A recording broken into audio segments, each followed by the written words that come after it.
امت مسلمہ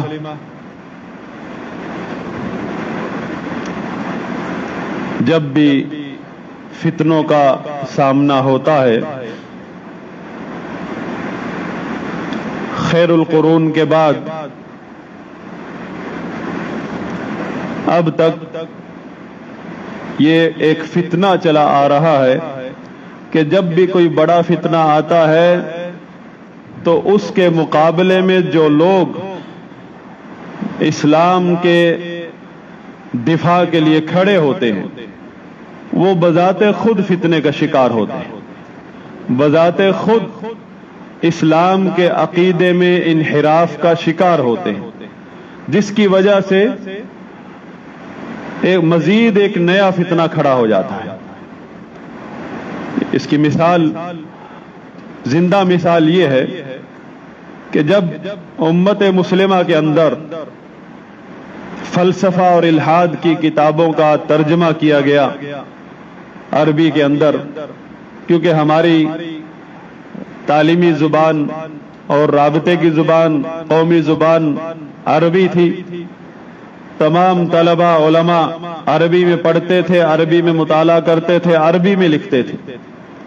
اور فرقہ واریت کے اسباب میں سے ایک سبب یہ بھی ہے کہ ہر خطے میں، ہر علاقے میں لوگوں نے اپنی اپنی زبانوں میں مقامی میڈیم مدارس کھول دیے اور اپنی اپنی زبانوں میں لائبریریاں بنا لی۔ بہرحال یہ ایک الگ موضوع ہے۔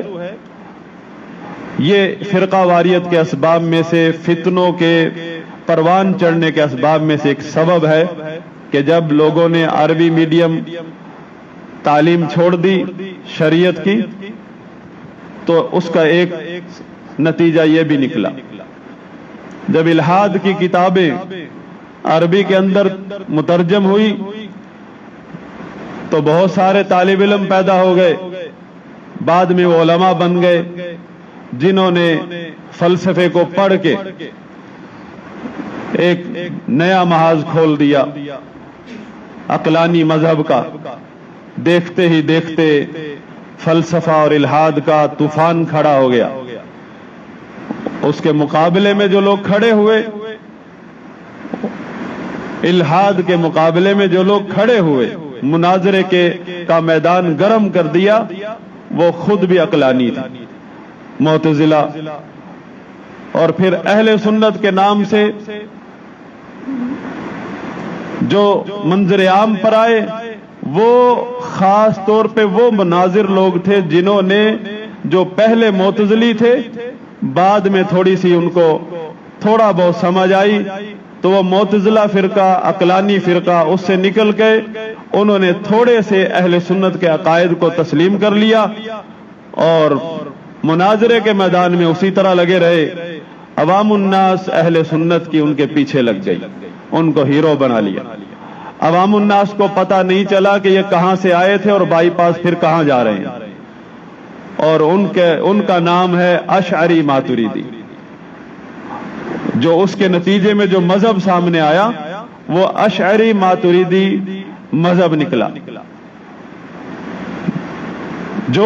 جس کا اپنا ایک الحاد کے اندر ایک اپنا ایک کردار ہے۔ اگرچہ ان کا جب ان سے بات کریں گے تو وہ کہیں گے ہمارا مقابلہ الحاد سے۔ حضرات گرامی، یہ دراڑ کہاں سے پڑی کہ وہ صحیح عقیدہ کیا ہے جس کے بغیر آپ چاہے پوری دنیا کو فتح کر لیں، آپ اسلام کی خدمت نہیں کر پائیں گے؟ وہ عقیدہ کیا ہے؟ وہ عقیدہ توحید ہے۔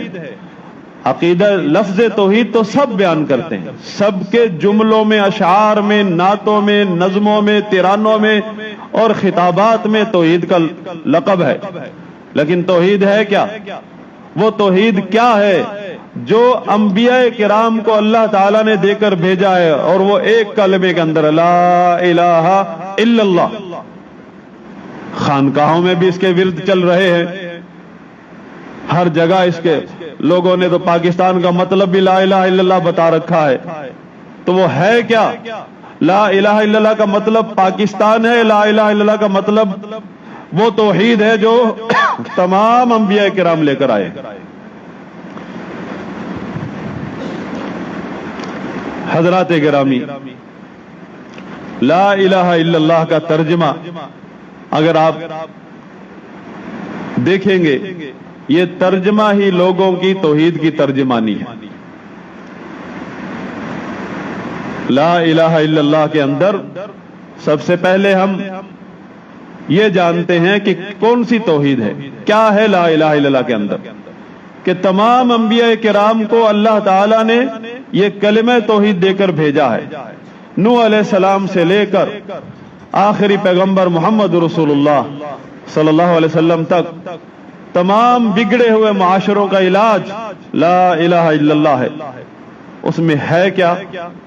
لا الہ الا اللہ یہ کلمہ طیبہ دو چیزوں پر مبنی ہے. ایک نفی ہے اور دوسرا اس بات ہے. اور جہاں بھی نفی اس بات جمع ہو جاتی ہے لغوی طور پر وہ توحید بن جاتی ہے. جیسے آپ کہہ دیں کہ میری جیب میں کچھ بھی نہیں ہے سوائے موبائل کے. پہلے آپ نے نفی کر دی، پھر آپ نے موبائل کی موجودگی کا اس بات کیا ہے. یہ لینگویج میں توحید اس طرح استعمال ہوتی ہے. توحید کا مطلب ہے کسی بھی چیز کو ایک ثابت کرنا، ایک ماننا. آپ نے ثابت کر دیا کہ آپ کی جیب میں صرف ایک چیز ہے اور وہ موبائل ہے، اس کے علاوہ کچھ نہیں ہے. وہ لفظوں میں، جملوں میں کس طرح، ایک سینٹنس میں کس طرح بیان کریں گے؟ عربی کے اصول کے مطابق، توحید کے قاعدے کے مطابق. سب سے پہلے آپ نفی کریں گے، پھر اس بات کریں گے. جو چیز آپ ثابت کرنا چاہ رہے ہیں اس کی نفی کریں گے دوسری چیزوں سے. اللہ کے بارے میں کیا ثابت کرنا چاہتے ہیں؟ کہ اللہ تعالیٰ کے علاوہ کوئی نہیں ہے. کیا کسی مشرک نے یہ دعویٰ کیا تھا کہ ہم نہیں مانتے اللہ کو؟ اور آپ لا الہ الا اللہ سنا کر ان کو یہ بتانا چاہ رہے ہیں کہ اللہ کے علاوہ کچھ نہیں ہے. ایسی تو کوئی بات نہیں ہے. مشرکین خود اللہ کو مانتے ہیں. اللہ تعالیٰ نے جگہ جگہ قرآن میں ان کے ایمان کا ذکر کیا کہ کیا کیا مانتے ہیں اللہ کے بارے میں. جو چیز نہیں مانتے اس کا بیان ہے لا الہ الا اللہ میں. باقی جو چیزیں وہ مانتے ہیں اس کا اقرار اللہ نے بھی فرمایا کہ وَمَا يُؤْمِنُ أَكْثَرُهُمْ بِاللَّهِ إِلَّا وَهُمْ مُشْرِكُونَ. مشرکین کی اکثریت اللہ پر ایمان رکھنے کے باوجود شرک کرتے ہیں، یعنی اپنے عبادات میں شرک کرتے ہیں. اللہ پر ایمان رکھتے ہیں، یہ اللہ پر ایمان ہے. اللہ کو خالق، مالک، رازق، مشکل کشا، مدبر، حاکم اعلیٰ سب کچھ مانتے ہیں. اگر ان کے اندر کوئی خلل ہے، جو شرک پایا جاتا ہے وہ شرک عبادت ہے. عبادت کے اندر وہ شرک کرتے ہیں. اس کلمہ توحید کے اندر ہم جو توحید بیان کرتے ہیں وہ توحید عبادت ہے. تمام انبیاء کرام نے جو توحید بیان کی ہے وہ توحید عبادت ہے. خالق، مالک، رازق، مشکل کشا، یہ بات اس کا تو اختلاف تھا ہی نہیں کہ جو ترجمہ کرنا پڑے لا الہ الا اللہ کے لا الہ الا اللہ کا مطلب ہے لا مشکل کشا الا اللہ، لا خالق الا اللہ، لا رازق الا اللہ، لا حاکم الا اللہ، لا مالک الا اللہ، لا موجود الا اللہ. ہر آدمی اپنے مائنڈ سیٹ کے مطابق ترجمہ کیے جاتا ہے. ہمیں دیکھنا ہے انبیاء کرام کی دعوت کیا ہے، اس کی روشنی میں جو ترجمہ ہے لا الہ الا اللہ کا وہی حق ہے، وہی اسلام ہے. اللہ تعالیٰ نے فرمایا ذالک بأن اللہ هو الحق وأن ما يدعون من دونه هو الباطل، کہ وہی اللہ تعالیٰ برحق معبود ہے، اس کے علاوہ جس کو بھی یہ لوگ پکارتے ہیں وہ باطل ہے. لا الہ نہیں ہے کوئی معبود برحق، یعنی جتنے بھی معبود دنیا میں پائے جاتے ہیں، چاہے وہ قبر کی شکل میں ہو، حجر کی شکل میں ہو، شجر کی شکل میں ہو،